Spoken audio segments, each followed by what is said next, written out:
Muy buenos días, muy buenas tardes y muy buenas noches. Sed bienvenidos a otro programa de Puro Vicio, Cine y Literatura. Hoy nos encontramos con Sergio Fernández Riquelme para entrevistarle, autor de La Batalla Cultural. Bienvenido, Sergio.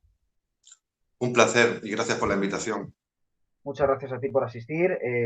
Sergio es profesor titular en la Universidad de Murcia, es historiador, doctor en sociología y ejerce una labor sobre todo de historiador de las ideas. Es director de la revista de historia La Razón Histórica y colaborador en Democracia. Además es autor de libros como Pandemia contra España, Perfiles Identitarios y su libro más reciente, si no me equivoco, es La Batalla Cultural.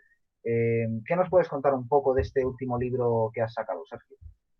Pues es una visión diferente de una palabra, de un término que se usa mucho, a veces de manera descontextualizada, y yo intento pues, mostrar que no es un término abstracto y tampoco es un término propio de la ciencia política, sino que es una realidad que está presente en nuestras vidas, ¿no? Pongo ejemplos, pongo realidades muy concretas y las intento explicar desde un punto de vista histórico y sociológico.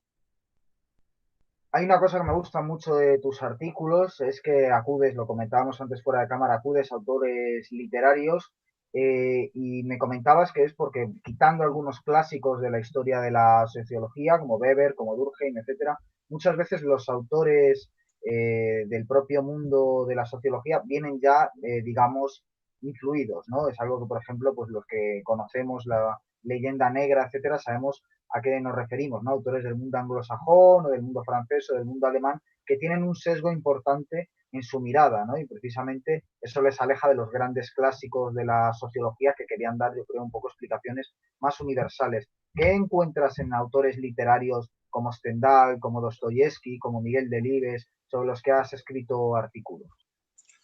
Porque para conocer la realidad social, tanto a nivel teórico como a nivel práctico, la literatura, por ejemplo, es una fuente indispensable.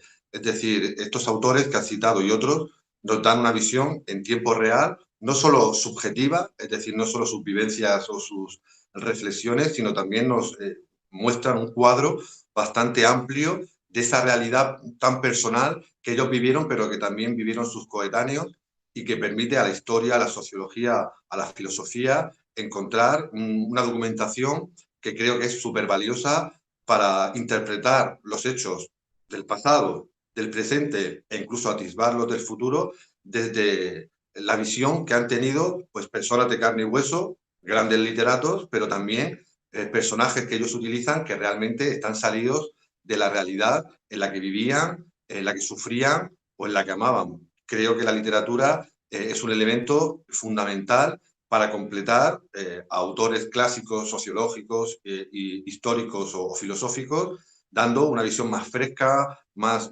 diferente e incluso a veces más acertada, porque el ser humano, como todos sabemos, no solamente es un ser que puede ser radiografiado de manera macroteórica, sino que hay que intentar pues, conocer esa visión más subjetiva, más irracional, más pasional, que muchas veces está detrás de las grandes decisiones de nuestra vida, ¿no?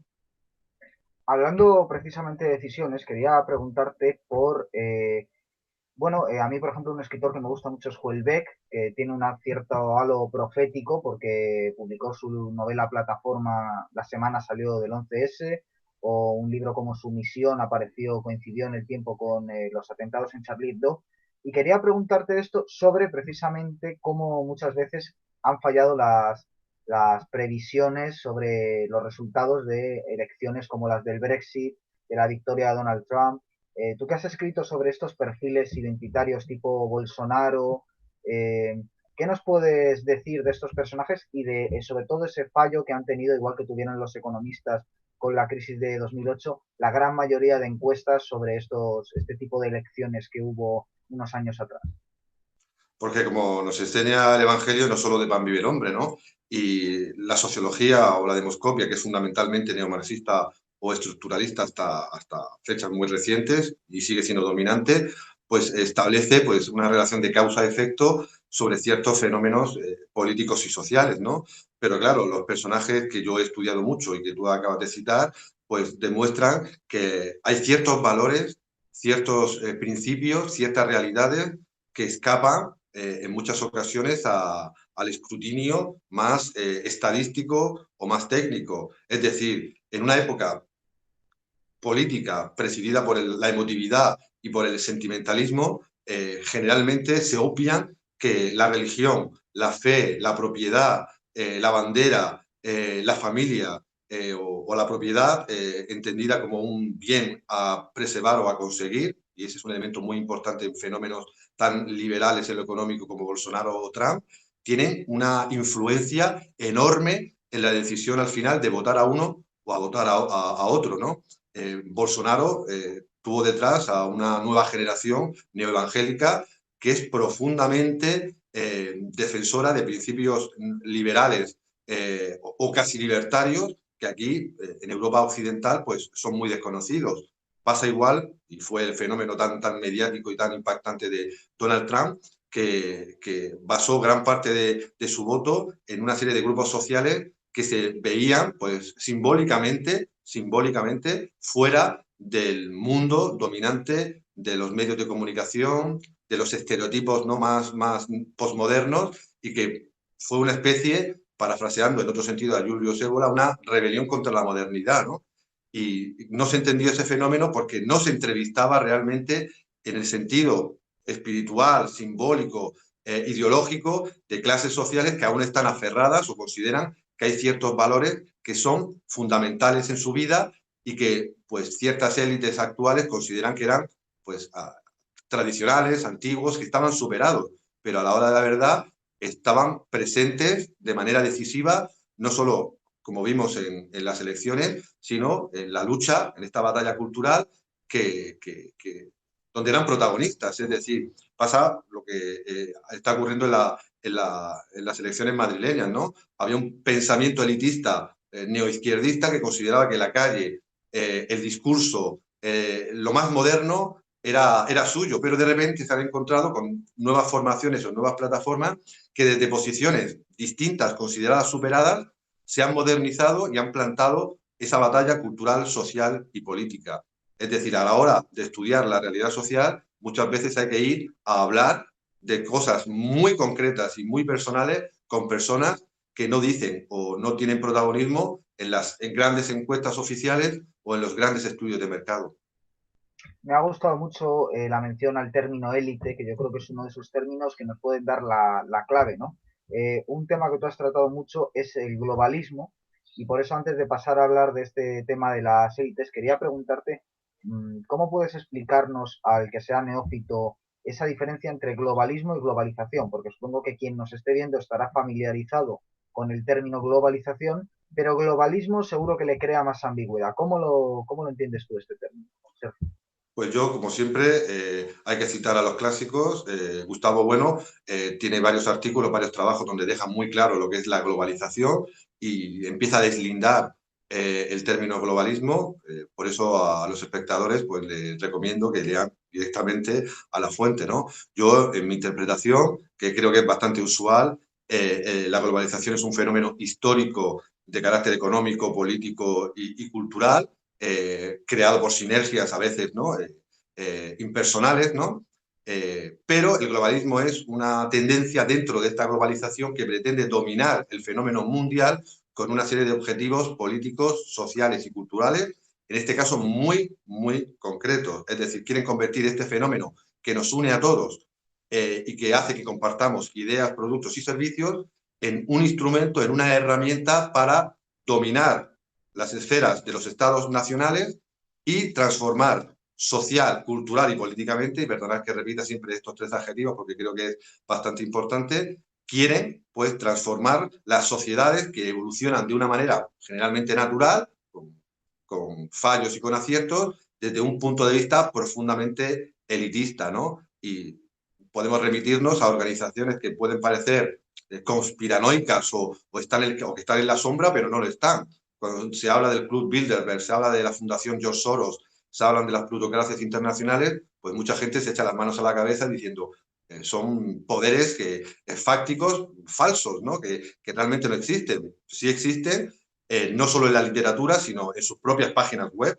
hay que irse, y también recomiendo que ir a la fuente del Club Bilderberg o del Foro de Davos, que es posiblemente el escenario más moderno, más mediático y más actual de este globalismo, y ver lo que defienden. Y lo que defienden es utilizar la globalización para los intereses de una élite que quiere gobernar el sistema económico dominante e inevitable, que es el capitalismo. El capitalismo es un sistema que, dejado a su funcionamiento normal y concreto, pues produce en general bienestar para las naciones y para las comunidades. Pero ellos pretenden hacer un capitalismo plutocrático que venden como capitalismo inclusivo. Es decir, un capitalismo inclusivo donde los que manden, los que gobiernen, sean una serie de élites alejadas de los controles del Estado-Nación, alejados de la competencia de otras pequeñas empresas y alejados de las necesidades reales de unos ciudadanos que están marcados prácticamente de manera omnívoda por la publicidad de esa élite que se ha convertido, en mi humilde opinión, en la que quiere dominar la globalización y quiere eliminar cualquier tipo de cortapisa a nivel nacional, a nivel corporativo o a nivel ciudadano. Bueno, llegado a este punto, tengo que darte las gracias por la valentía de lo que estás diciendo, porque primero yo creo que cuesta mucho encontrar a alguien en la universidad que cite autores tan heterodoxos como Ébola o como Bueno, que son dos auténticos clásicos que dan sopas con onda a la mayoría de autores que se estudian, eso por un lado, y luego por otro, porque tú tratas estos temas con rigor, que normalmente y quien te lea lo sabe, se asocian a conspiranoias, etcétera, pero que efectivamente está ahí. La Agenda 2030 efectivamente está ahí. Que Bill Gates es el que financia la Organización Mundial de la Salud, está ahí. Que Bill Gates es neomaltusiano y quiere reducir el consumo de carne y los viajes aéreos, etcétera, está ahí para quien quiera verlo, ¿no? Y sin embargo, siguen siendo temas tabús, o por ejemplo Soros con su Open Society, que viene además esa idea de Karl Popper, es una idea que de control de la sociedad, ¿no? De la población, de ingeniería social sería la palabra clave. Y es curioso, ¿no? Porque estas élites, que son precisamente las que quien quiera identificarlas se han alineado contra Donald Trump, ¿no? Porque la victoria de Donald Trump fue un durísimo revés, ¿no? Que es lo que constantemente estamos viendo, que medios de comunicación, muchos de ellos financiados, por ejemplo aquí en España el diario.es de Ignacio Escolar está financiado directamente por Soros, y es sabido. Esta clase de programas hacen una propaganda a favor de los resultados que interesan a las élites, pero reveses como la victoria de Trump demuestran que la gente no se deja dominar de forma tan sencilla. En este sentido, hay una frase de Orwell que es: decir la verdad en tiempos de mentira es un acto revolucionario. Sé que es un autor que te gusta también mucho, Orwell, sobre qué has escrito. ¿Qué importancia crees que tienen autores como Orwell o como Huxley o como Ébola, que son esos autores a caballo entre literatura y filosofía, que nos dan un poco la clave para estos tiempos de Kali Yuga, de oscuridad, de distopía, de dictadura silenciosa? ¿Qué podemos encontrar en esos autores que nos ayuden a interpretar la realidad? En primer lugar, señalar que paradójicamente en el siglo XXI la ciencia y el pensamiento tiene más tabús que hace muchas décadas. Es decir, hablar de ciertos autores, de ciertos temas o proclamar ciertas verdades, cada uno la suya, pues te pueden someter al silencio, a la censura o a la cancelación. En segundo lugar, hay autores malditos, no sé la razón, parece que está clara, yo no la sé como historiador, como sociólogo, pero creo que es necesario leer siempre lo que te gusta y lo que no te gusta. Leer a autores polémicos y no polémicos, autores de un lado y de otro, temas laicos y temas religiosos, y esto podría parecer de perogrullo, pero es que estamos viendo que al final vamos hacia una polarización del pensamiento donde se excluyen los análisis plurales y complejos, porque la verdad es que los ciudadanos somos todos de una manera o de otra, y al final las banderas pues tienen pues, el valor que tienen, ¿no? Y en tercer lugar, tenemos el ejemplo que ha señalado de Orwell. Orwell es la contradicción en estado puro. Un señor proclamado de izquierdas que incluso va a combatir en la Guerra Civil Española por la Segunda República, y de repente hace dos alegatos brutales, Rebelión en la Granja o 1984, contra ese sistema que él en su juventud defendió y que vio pues en la realidad, tanto en España como fuera de ella. Un pensador heterodoxo, y creo que la ciencia debe ser heterodoxa. Y Orwell, Huxley y tantos otros nos pueden ayudar a reivindicar la ciencia de la historia, la ciencia de la sociología, la ciencia del pensamiento, buscando pues, una visión lo más poliédrica posible, porque creo que es la visión más real. Es decir, todos somos contradictorios, todos somos complejos y todos, dependiendo casi del día, pues tenemos una posición u otra, ¿no? Y toda esta serie de autores tan importantes que nos deja la literatura, que nos deja la filosofía y que en algunos momentos quieren cancelar porque sus palabras, sus adjetivos o sus análisis no son políticamente correctos, pues deben ser, a mi juicio, reivindicados y usados, sobre todo para volver, y resulta, como he dicho al principio, paradójico, la cantidad de tabús que existen a la hora de hablar. Hay que pedir perdón por citar a Huxley, por citar a Orwell, por citar a Ébola, por citar a Sartori, por citar a autores que eran en su momento disidentes, pero hoy pues, no pasarían el filtro de las políticas de diversidad, tolerancia y multiculturalidad. Pero la ciencia no es ideología, la ciencia no es sectarismo, sino es, como siempre, aproximarse lo más cercano posible a la Freiheit, a la ciencia libre de valores de Max Weber, y eso cuesta, porque queremos certezas absolutas, queremos bandos que nos sigan y queremos leer pues, a aquellos que nos gustan, pero tenemos que leer a Orwell, tenemos que leer a Dostoyevsky en el plano, por ejemplo, literario, pero tenemos que leer a Sartori o a Freud en el plano sociológico, en el plano filosófico, pues tenemos que leer a gente sospechosa por su pasado como Schopenhauer, como Heidegger, como en la ciencia política, autores polémicos como Carl Schmitt, tan citado ahora por la izquierda, paradójicamente está tan citado por la izquierda. Hay que leer mucho, hay que leer de manera variada para ofrecer a los alumnos, a los lectores, a los oyentes, pues la mayor pluralidad posible para que luego ellos puedan elegir entre las diversas opciones que les ofrecemos la que más se adapte a su pensamiento, a su ideología o a su experiencia, ¿no? Creo que hay que romper esos tabús desde este programa y desde otros para que las nuevas generaciones pues, encuentren o se reencuentren con clásicos que creo que son muy valiosos para entender pues, lo que nos está pasando en la actualidad. Y hay que hacerlo también leyendo libros como Pandemia contra España, Perfiles Identitarios o La batalla cultural de Sergio Fernández Riquelme y también sus artículos en Democracia que son verdaderamente estupendos. Quisiera preguntarte también por distintos historiadores, para seguir un poco con heterodoxos, autores como Spengler o Toynbee, que tienen la teoría de que las civilizaciones nacen, crecen y mueren. Llegan, alcanzan un punto de decadencia, un punto de ocaso y se acaban. Estos autores hablaron a principios, a mitad del siglo pasado, del siglo XX, hablaban ya de decadencia y de fin de Occidente. Nietzsche, en un plano filosófico, lo anunció también mucho antes. Es lo que también Margarit Yourcenar anuncia al principio de Memorias de Adriano. Vivimos en un tiempo donde los dioses antiguos han muerto y los dioses nuevos no han nacido. Desde un punto de vista histórico, ¿en qué momento nos encontramos? Porque tú has escrito mucho sobre China en relación al globalismo, el ascenso de China, una época dominada más por Asia, por Oriente que por Occidente, y donde un modelo económico híbrido en lo económico capitalista y en lo político no democrático empieza a triunfar con países como Rusia, que tampoco son democracias, frente a los países que sí son democracias como Europa, como la Unión Europea, y lo estamos viendo estos días, ¿no? Yo creo que son datos que te dan la razón a ese punto de vista, esa decadencia inevitable de Europa. ¿En qué punto podríamos decir, ya sé que es muy difícil hacer historia sin una perspectiva de por lo menos 200 años, ¿no? Para hacerla con auténtico rigor?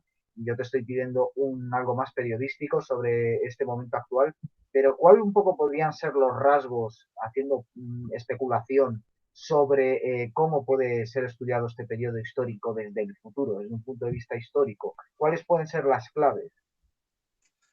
Quiero decir una cosa porque me ha parecido muy interesante lo que has señalado sobre la historia. Yo creo que se puede hacer historia de lo que pasó hace un minuto. El problema es que la gente no quiere, ¿no? La gente quiere análisis que sean a largo plazo y que establezcan una cierta perspectiva con los hechos que estamos estudiando.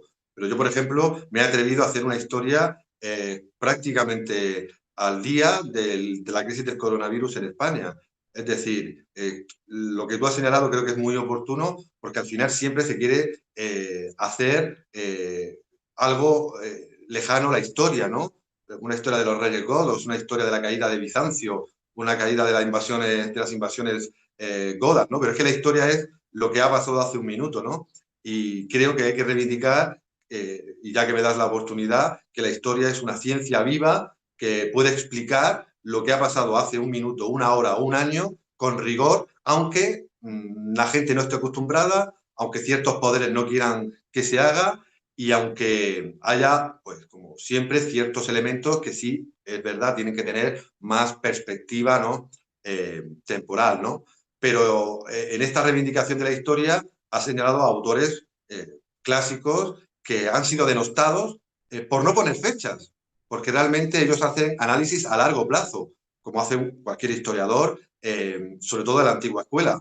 Toynbee, Spengler o autores más polémicos como Samuel Huntington, que hablaban del choque de civilizaciones, no ponían fechas, ¿no? La puso Fukuyama, ¿no? En el año 1989, cuando caía el muro de Berlín, y allí, pues parece que ha acertado, ¿no? Pero estos historiadores establecen grandes tendencias, porque a nivel más concreto, pues podemos hacer una crónica diaria, semanal, mensual o anual de lo que está ocurriendo, casi a nivel, y muchas veces se confunde con el periodismo, ¿no? A nivel periodístico. Pero estos autores establecieron grandes categorías que son muy habituales, muy usuales en la historia, pero sin fechas concretas. Establecían tendencias. Y yo creo que sus perspectivas, creo que en buena parte han acertado, ¿no? Sobre todo porque también no nos dejan a los historiadores reivindicar que la historia no es solo pasado.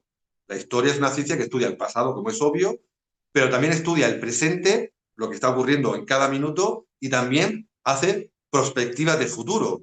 Es decir, cuáles pueden ser las tendencias que se van a dar en nuestras sociedades a medio o a largo plazo. Y a veces, pues acertamos los historiadores. Acertamos porque partimos de la historia magistra vitae e intentamos aplicar lo que se ha hecho en el pasado, porque los seres humanos no somos tan originales y somos tan novedosos, generalmente repetimos muchas cosas que se han hecho biológica, cultural o antropológicamente, y ellos creo que acertaron. La civilización occidental empezó a caer, por ejemplo, tras la Segunda Guerra Mundial, porque anteriormente, históricamente, la civilización occidental era, en primer lugar, el mar Mediterráneo, el famoso Imperio Romano, en segundo lugar fue el viejo continente, posteriormente pasó a las Islas Británicas y el Imperio Colonial Británico, pero a partir del año 1945 saltó el charco. Estados Unidos se convirtió en la primera potencia del mundo, comenzó la Guerra Fría con la Unión Soviética y se empezaron a atisbar algunos elementos de esta decadencia civilizatoria de Europa especialmente, y ahora también creo que llega a Estados Unidos, porque son comunidades, son naciones, son grandes espacios geopolíticos que han perdido la misión.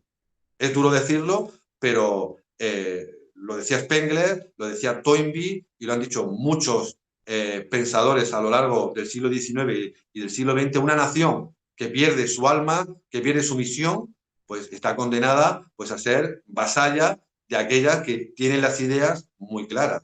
Y, por ejemplo, lo ha señalado perfectamente. China, nos guste o no nos guste, tiene una misión, tiene un ideal y tiene una meta que conseguir, ser la primera potencia mundial y demostrar al mundo que se puede ser un país en teoría capitalista bajo una forma política en teoría comunista, ¿no? Y eso es un hecho histórico tremendo, porque siempre hemos asociado pues las utopías comunistas a colectivizaciones brutales, a hambrunas inmensas y a un retraso económico bastante notorio. Pero China, claro, ha demostrado, porque a lo mejor China no es lo que pensamos, que los países que no tienen una misión en el mundo, pues tienen graves problemas a la hora de sobrevivir. Podemos poner el caso patrio, el caso español, un país que no tiene una misión civilizatoria interna y externamente, ¿expresa de qué? Pues de la caída de la demografía, de los intentos secesionistas de otras regiones, de graves crisis económicas de manera periódica, de que la gente joven no se identifique con el país y no quiera, no va a pasar nunca, esperemos que no, defender en primera línea a un país en caso de invasión.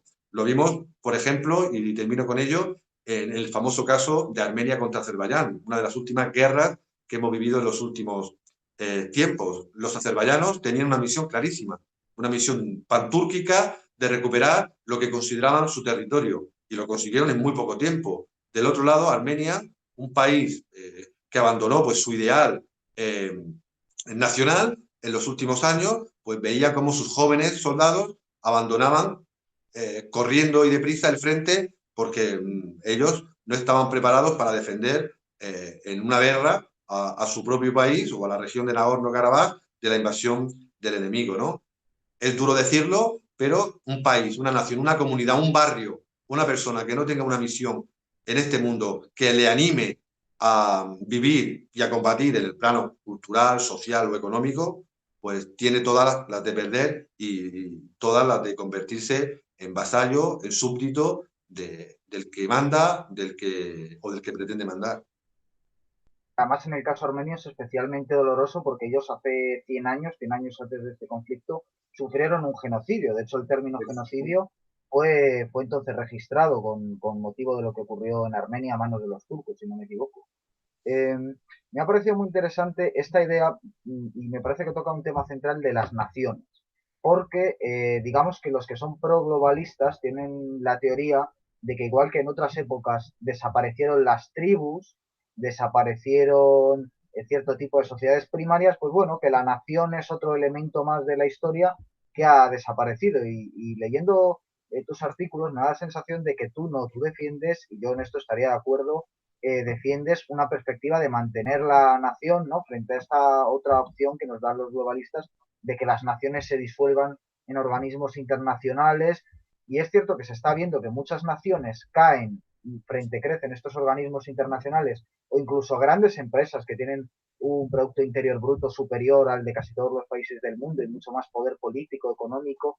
Y sin embargo, tú, por ejemplo, has señalado en distintos artículos a países como Polonia, yo añadiría también a Hungría, como esos focos de resistencia que parece que no son muy importantes en política mundial, Polonia, Hungría, y sin embargo hemos visto que con el tema de las vacunas ahora han tomado la delantera y han demostrado que hay una política alternativa y que no está todo perdido y que se puede seguir, digamos, ejercer la autonomía sobre el propio país por muchas trabas que quieran poner y por mucha política contraria que se quiera hacer.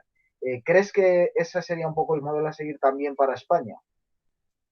Sí, porque hay que recordar que la nación, aunque tenga muy mala prensa, los nacionalismos, especialmente en España, por temas secesionistas o independentistas, tiene muy mala prensa ese término, esa categoría, ese adjetivo. Pero la nación, tal como la entendemos actualmente, surge en el siglo XIX como una garantía de libertad, un espacio donde todos los ciudadanos son iguales, independientemente de su origen, de su clase, de su condición, y además surgieron fundamentalmente para luchar contra los grandes imperios absolutistas y multinacionales que existían en esa época, ¿no? Las famosas revoluciones liberales de los años 30 y 40 del siglo XIX surgen como una realización política del liberalismo más clásico, ¿no?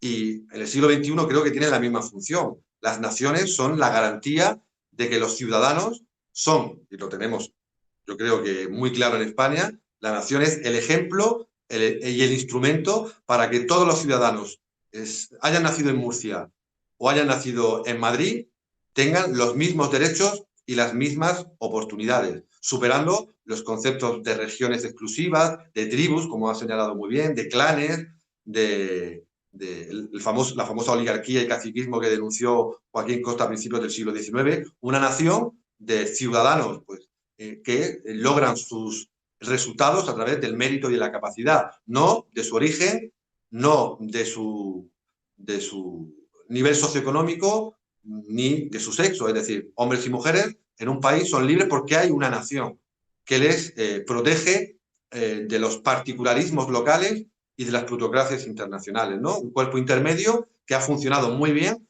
porque los estados del bienestar que tenemos en el mundo pues, más desarrollado, pues generalmente han surgido al amparo de estados nacionales que permitían extender esos derechos sociales al conjunto de la ciudadanía. Pero ¿qué vemos ahora?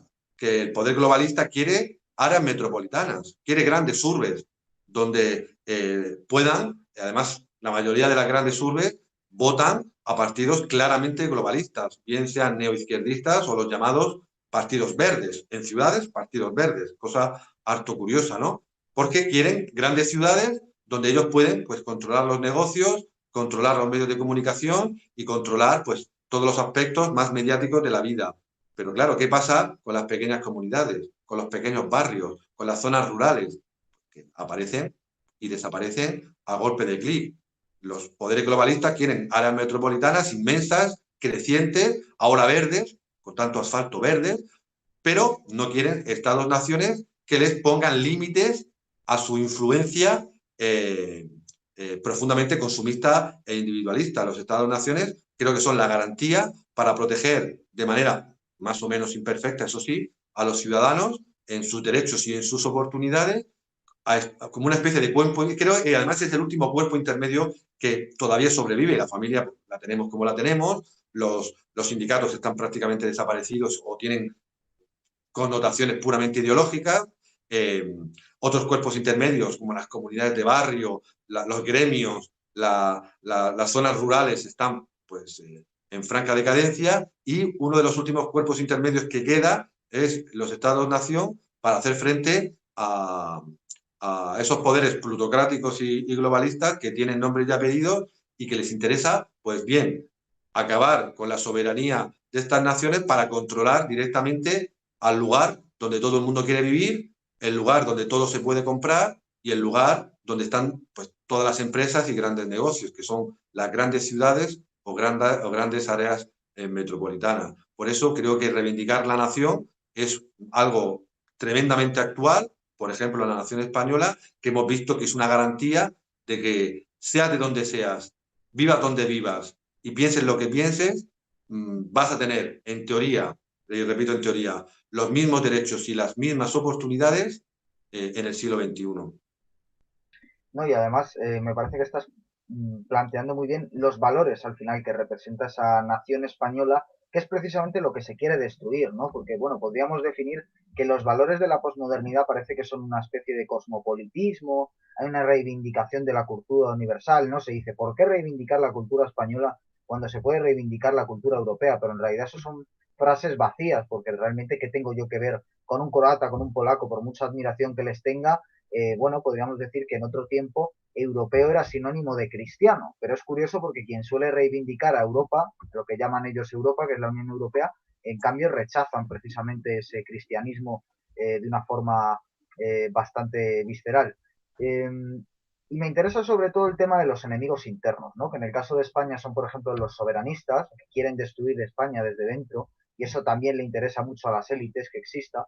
Y en el caso de Europa, yo creo que hay una tendencia en la juventud, precisamente relativa a los valores, que tú señalas que se inicia o que alcanza un arranque, un génesis, tiene su génesis en mayo del 68, con un cambio de valores en la sociedad que me parece interesante. ¿Cómo ves tú ese momento histórico de mayo del 68, del que se cumplieron hace pocos años los 50 años y que se reivindica tanto todavía en las universidades o movimientos como el 15M, que al final reivindicaban mayo del 68? ¿Cómo entiendes tú ese momento histórico? Pues es un momento histórico más trascendental de lo que podemos a veces comprender, ¿no? Philip Rieff, un sociólogo muy conocido en Estados Unidos, pero como suele ser habitual, prácticamente desconocido en nuestro país, lo comprendió perfectamente. Él contribuyó, junto con su mujer Susan Sontag, que es bastante más conocida, esta periodista de izquierdas, él descubrió lo que realmente estaba detrás de mayo del 68, que era el hedonismo, simple y llanamente. No se hablaba de la revolución proletaria, aunque se vendiera pues la estética maoísta, las camisetas del Che Guevara. No hablaban de revolución porque muchos de ellos ni sabían lo que ocurría en la Unión Soviética, y además eran, pues, la generación, especialmente francesa, que había vivido en una etapa de bienestar maravillosa tras la Segunda Guerra Mundial con el general de Gaulle, ¿no? Eran los hijos de sus padres, que querían no romper tabús políticos, no romper tabús sociales, sino querían romper tabús fundamentalmente de tipo cultural, ¿no? Es decir, el sistema se adaptó perfectamente a las demandas hiperconsumistas de una élite que veía que el experimento comunista no iba a ningún lado y que aprendió en esa fecha que se podía dominar el capitalismo no con trabajo y responsabilidad, sino con hedonismo y una libertad, a mi juicio, falsamente entendida. Ahí se pusieron las semillas que han eclosionado a principios del siglo XXI. Hubo una reacción llamada neoconservadora o neoliberal, en un sentido peyorativo, pero creo que no lo tiene, que fue la encabezada por Margaret Thatcher y Ronald Reagan, que intentaron pues, defender ciertos valores más tradicionales frente a esa ola que comenzaba en mayo del 68. Pero al final, el sistema que empezó a germinarse en esa época, ha acabado triunfando en este siglo XXI e integrando, en mi opinión, pues a las viejas derechas que abandonaban pues, el viejo pensamiento democristiano. Hoy en día, pues el centro liberal, pues bajo contadas excepciones, pues no se identifica pues con su tradición política clásica, y pues la nueva izquierda pues abandonó, pues como era obvio, pues la ideología, la práctica pues de un comunismo o un socialismo llamado democrático que había muerto con la caída del muro de Berlín, ¿no? Y eso es así, esa es la génesis de mayo del 68, pero también es la génesis de ciertas reacciones que han surgido en el siglo XXI y que yo en mi libro denomino como soberanistas, ¿no? No soberanistas en el término que conocemos en España, que está asociado al independentismo catalán, sino que esas semillas que germinan en el siglo XXI, pues con la transformación de la familia, con la pérdida de valores comunitarios de manera acelerada, con la crisis de los estados nacionales o las identidades nacionales más clásicas, con ciertas transformaciones en las formas de pensar y en las formas de vivir. Esas semillas que surgen en el mayo del 68 y culminan o empiezan a emerger de manera triunfante en nuestra época actual, pues también van a provocar una reacción, como tú muy bien has señalado, en países de Europa Oriental, como Polonia o Hungría, que se van a dar cuenta de que el liberalismo que les habían prometido desde Europa Occidental para abandonar o para transitar del modelo soviético al modelo más occidental era falso.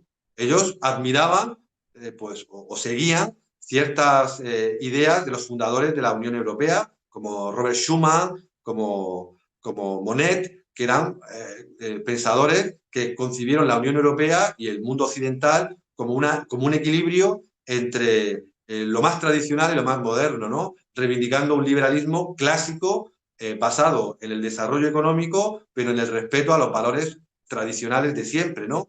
Pero ellos vieron y han comprendido que ese liberalismo ha mutado profundamente, y ya no habla de libertad económica, ya no habla de respeto a los valores patrios, ya no habla de defender la simbología o las realidades más tradicionales, sino que se ha convertido en un liberalismo progresista, donde convergen esa vieja derecha que he citado antes y esta nueva izquierda que he citado antes, ¿no? Por tanto, creo que mayo del 68 pone una serie de semillas que muchos creyeron, como en el 15M, que hablaban de revoluciones a la bolivariana, pero no, era una revolución burguesa que no pretendía subvertir el orden político a nivel internacionalista, sino que pretendía pues, quitar tabús para un sistema hiperconsumista que cambiaba el liberalismo tradicional por un nuevo liberalismo progresista.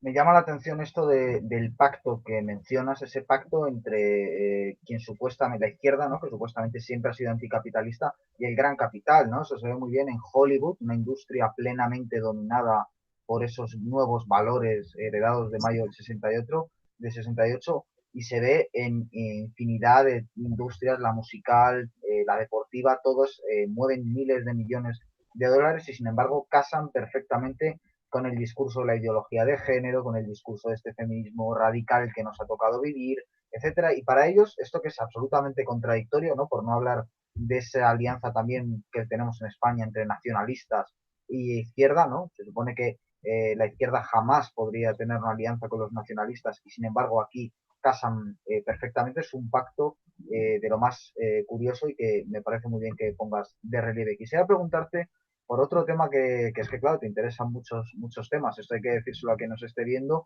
que mire la cantidad de libros que tienes porque tocas muchos temas.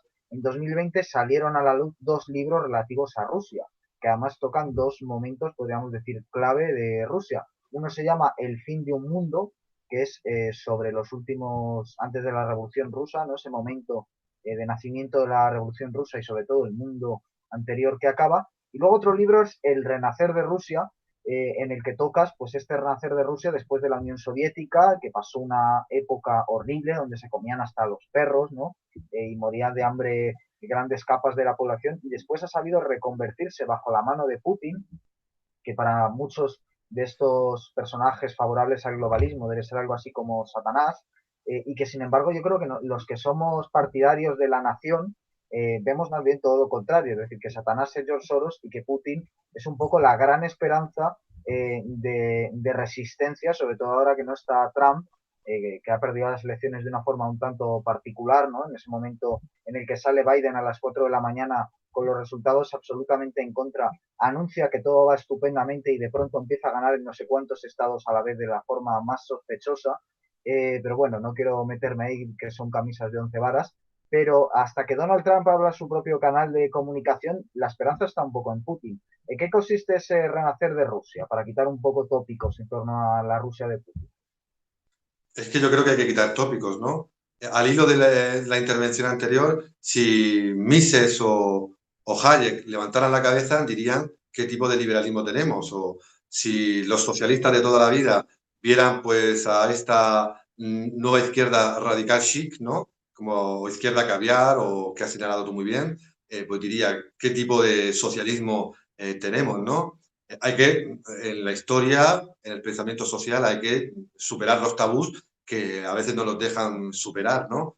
Pero pasa lo mismo con otras realidades, la he señalado antes, China, pues tenemos una visión de China bastante mediatizada por su pasado o por sus banderas, pero que hay que, creo, que estudiar para comprenderla, no ni para aceptarla ni para denunciarla, sino para entenderla.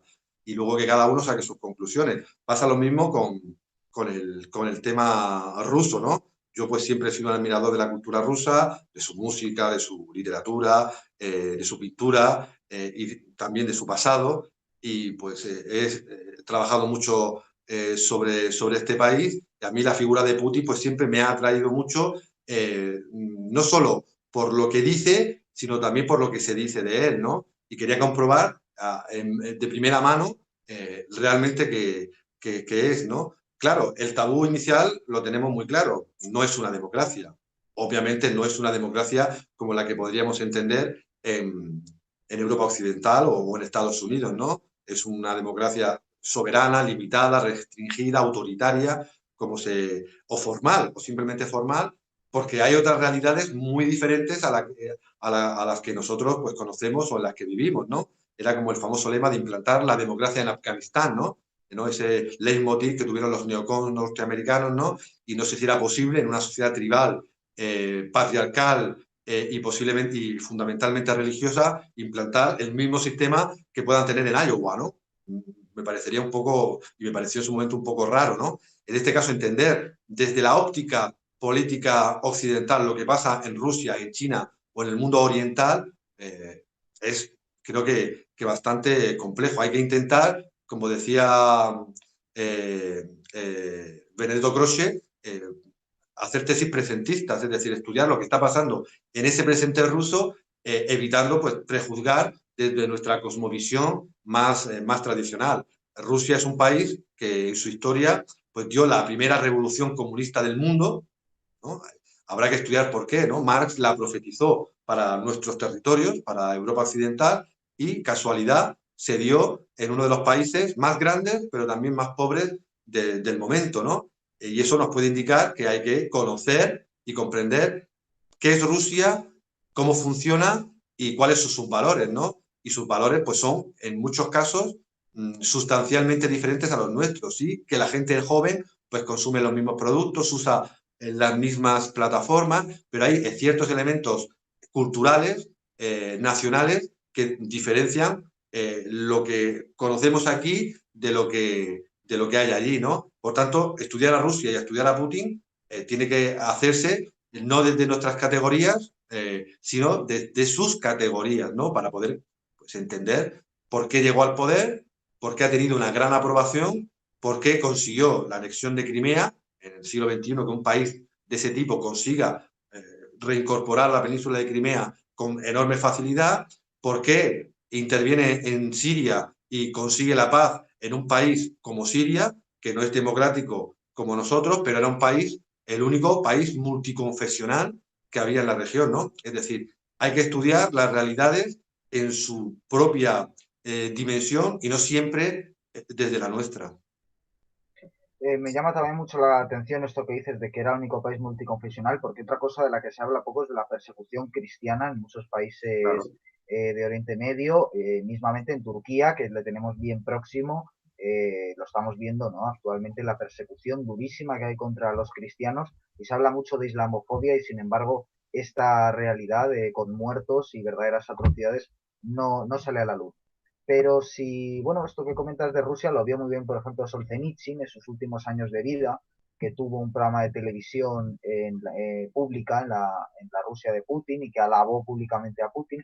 Y le alabó sobre todo porque, bueno, Solzhenitsyn después de su paso por el Gulag se convierte al cristianismo, queda desencantado con el comunismo, es su gran bestia negra, Archipiélago Gulag es el libro que deberían leer todos los comunistas que todavía queden por el mundo y todavía a día de hoy y él vio en la Rusia de Putin un proyecto de volver a los valores tradicionales, podríamos decir, y sobre todo a la verdad, que también es un tema que resalta mucho Orwell, lo hemos citado antes. Eh, si por un lado está esa opción soberanista de los valores tradicionales, del amor a la patria, de la verdad, y por otro lado está el globalismo, que has definido también muy bien y lo hemos visto con esos valores de hedonismo sobre todo. Eh, Quería preguntarte qué peligro hay, o sea, qué mundo se nos avecina si ganan los globalistas, eso por un lado, y sobre todo para ir cerrando, para el que nos esté viendo, que evidentemente si nos está viendo es porque está más del lado de los soberanistas, eh, ¿qué recomendación le podemos hacer de cara bueno, a sentirse sin tapujos, ¿no? Como tú nos estás hablando aquí, sin tapujos y eres alguien de la Universidad Española que yo considero que en buena parte está corrupta, pero que gracias a personas como tú creo que todavía hay esperanza y mucha gente que se forme y que tenga la oportunidad de ir a tus clases, seguro que ve nuevas perspectivas frente a esa hegemonía gris que hay en la mayoría de profesores y de centros universitarios. Pero por un lado, eso, ¿cuáles serían los valores del mundo que que se avecinaría si ganasen los globalistas? Eso por un lado. Y por otro, para el que nos esté viendo, ¿qué consejo para afrontar sin complejos, si él siente simpatía por esa opción soberanista, cómo puede empezar a desinhibirse, digamos? Muchas gracias por valorarme tanto siendo profesor universitario. En primer lugar, hay que señalar que los globalistas han ganado. Es decir, los medios de comunicación, lo que vemos en la tele, lo que comemos, lo que bebemos, la ropa que nos ponemos, están marcadas por esas plutocracias internacionales que nos dicen prácticamente todo lo que tenemos que hacer día a día, ¿no? Es decir, eso hay que reconocérselo. Pero también hay que reconocer, en segundo lugar, que hay una resistencia posible. La vemos en países más cercanos a nosotros, como Italia o incluso Polonia y Hungría, y países más alejados, tanto a nivel geográfico como a nivel pues, cultural, como puede ser Rusia, ¿no?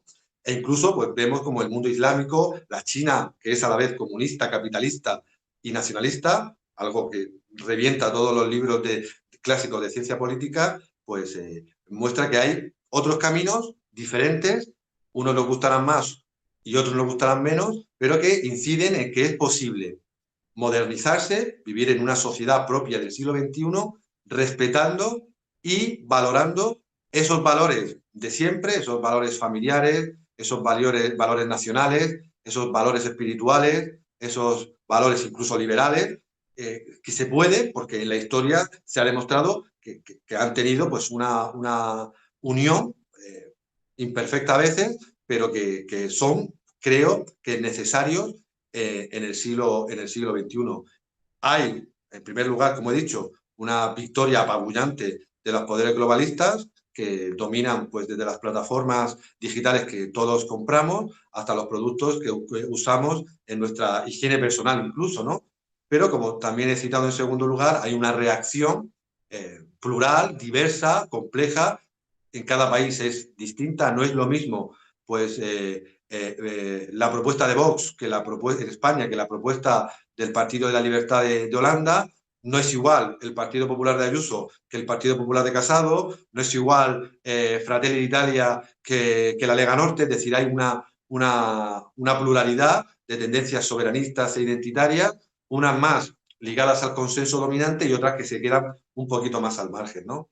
Y en tercer lugar, pues los ciudadanos, ¿no? La verdad nos hará libre, ¿no? Y los ciudadanos pues tenemos que volver a reivindicar esa libertad para defender lo que consideramos que es pues nuestra tradición, nuestros valores y nuestra identidad, sin miedo a lo que nos digan, sin miedo a cómo nos etiqueten, sin miedo a que a que nos censuren, porque si no somos libres, si no somos libres de hacer y deshacer, pues seremos, como he dicho al principio, súbditos, vasallos de personas que nos educan y educan a nuestros hijos, que cambian pues, nuestra realidad y nos imponen otra, y que nos dicen cómo tenemos que identificarnos cada día y no, pues como nosotros hemos heredado de nuestros padres, hemos heredado de nuestra tierra o hemos heredado pues, de nuestras experiencias y de nuestras lecturas. Yo invito a que la gente, a que los oyentes, pues lean mucho, lean cosas políticamente correctas e incorrectas, que no tengan miedo a defender pues, su posición política, su identidad patria, sus símbolos pues, que consideran más fundamentales, porque si no, la democracia de la que tanto que consideramos, que nos sentimos tan orgullosos de nuestra democracia, al final será un simple mecanismo de votar cada 4 años, ¿no? Para mí, la democracia es la capacidad de ser libres, de decir lo que a uno le gusta y lo que a otro no le gusta. Bueno, yo creo que hayas hecho referencia a la famosa cultura de la cancelación, ¿no? Donde parece que no puedes decir nada porque siempre vas a andar ofendiendo a una minoría y que tenemos que aceptar una especie de desigualdad positiva en favor de no sé qué minorías, lo cual, por cierto, mina todo criterio de competitividad y de excelencia. Pero bueno, ya por último, por terminar de abusar, Sergio, quisiera, ya que sí, preguntarte por última vez sobre la pandemia. Más allá del origen de la pandemia, yo creo que es indudable que los globalistas han visto en ella una oportunidad de dar un salto de todo aquello que representa la famosa Agenda 2030, que para quien crea que esto es conspiración no tiene más que ir al Ministerio 2030 que hay en España y de Asuntos Sociales y ver que eso existe y ver cuál es lo que se propone y ver qué es lo que pintan desde la ONU como una cosa maravillosa, vivir sin propiedad, no consumir carne, es decir, ese es el futuro que quieren. Ellos, por supuesto, consumirán carne y tendrán grandes propiedades privadas, pero para una minoría. Pero bueno, quisiera preguntarte, ¿crees que esta pandemia puede hacer que la batalla ya esté acabada? Porque estamos viendo que España, que Europa caen adelantando algo que hubiera sido mucho más lento y doloroso, de pronto, de golpe. Todavía no estamos comprendiendo la gravedad de ese acontecimiento. Lo que quisiera preguntarte es, ¿qué lectura política, podríamos decir, haces de la pandemia en cuanto a restricción de libertades, en cuanto a control de medios de comunicación, en cuanto a pensamiento único, en cuanto a persecución del disidente? ¿Cómo entiendes tú esa influencia que ha tenido la pandemia sobre todo lo que venimos hablando a lo largo de la conversación? Como tú has señalado perfectamente, para mí ha sido una oportunidad histórica que ha tenido el globalismo, las plutocracias internacionales, para acelerar pues, todo este proceso de transformación de las identidades, pues, de las comunidades, de las naciones y de las personas. En el libro que has citado, Pandemia contra España, publicado por Letras Inquietas y en el que yo he colaborado con un pequeño artículo, pues ahí se analizan muchas de las claves de esta gran transformación o gran reseteo, ¿no? Que también se le denomina así, y que, como tú has señalado, quieren imponer un nuevo orden mundial que no es algo abstracto ni macroteórico, sino es una realidad, ¿no? Que tenemos día a día. Casualidad que las grandes cadenas y plataformas de streaming que difunden sin tapujos el ideario globalista a menores y a mayores han crecido exponencialmente en esta pandemia. La mayoría nos hemos hecho socios o hemos comprado algún paquete de Netflix, de HBO, de Amazon Prime, y casi cualquier serie o casi cualquier película que vemos ahí difunden de manera ya no tan civilina, sino de manera directa su ideario, e incluso cancelan series clásicas de Disney o antiguas que tenían un lenguaje, tenían unos valores o tenían unos principios que hoy son considerados pues un atentado a la diversidad, a la tolerancia y a la paz universal de este poder globalista. Creo que, como siempre, hay que evitar pues, que los análisis que hacemos, las lecturas que hagamos, sean siempre categorizadas como conspiranoicas, porque la ciencia se basa en eso, en hacer hipótesis, ¿no? Y lo puede hacer tanto un obrero como un profesor. Todos tenemos esa capacidad de investigar, de analizar y de confrontar la realidad. Y la encontramos, como tú muy bien has señalado, en esa famosa Agenda 2030, o en el famoso Foro de Davos, o en el famoso Club Bilderberg, o en la famosa Open Society. Cualquier usuario, cualquier espectador de este programa no tiene que escarbar en nada oculto, sino simplemente irse a la página web de estas personas que lo dicen claramente, porque ellos saben que tienen el poder. Tienen el poder porque en esta época de la emotividad, pues saben que la emoción vale ya casi más que 1000 palabras. Antes era la imagen y ahora es la emoción. Y todas las series, todos los programas, toda la publicidad que vemos a diario van en ese sentido. De manera emocional, evitar cualquier respuesta, cualquier crítica, cualquier reacción al poder omnímodo, al poder total de esta gran plutocracia internacional que tiene nombres y apellidos. No son banqueros o gente poderosa fumando un puro en una sala escondida en un palacio de Suiza. No, no. Son señores y señoras que tienen una imagen pública muy clara, que ponen lo que quieren en los medios de comunicación y lo hacen porque no tienen casi ninguna reacción. Y al que reacciona, como ha señalado antes, le aplican la cultura de la cancelación, le aplican la censura, le ponen la etiqueta de negacionista o directamente le limitan el espacio en las redes sociales o en los medios de comunicación. ¿No? Pero mientras hay vida y esperanza. Y yo veo que cada vez, como tu gran programa, hay cada vez más gente joven, preparadísima, que decide leer, decide reflexionar, decide no creerse lo que los medios oficiales dicen y plantea preguntas que la mayoría de la gente humilde como todos nosotros entiende, porque lo están viendo en sus calles con la inseguridad, lo están viendo en sus trabajos con la precariedad, lo están viendo en la televisión con la inmoralidad.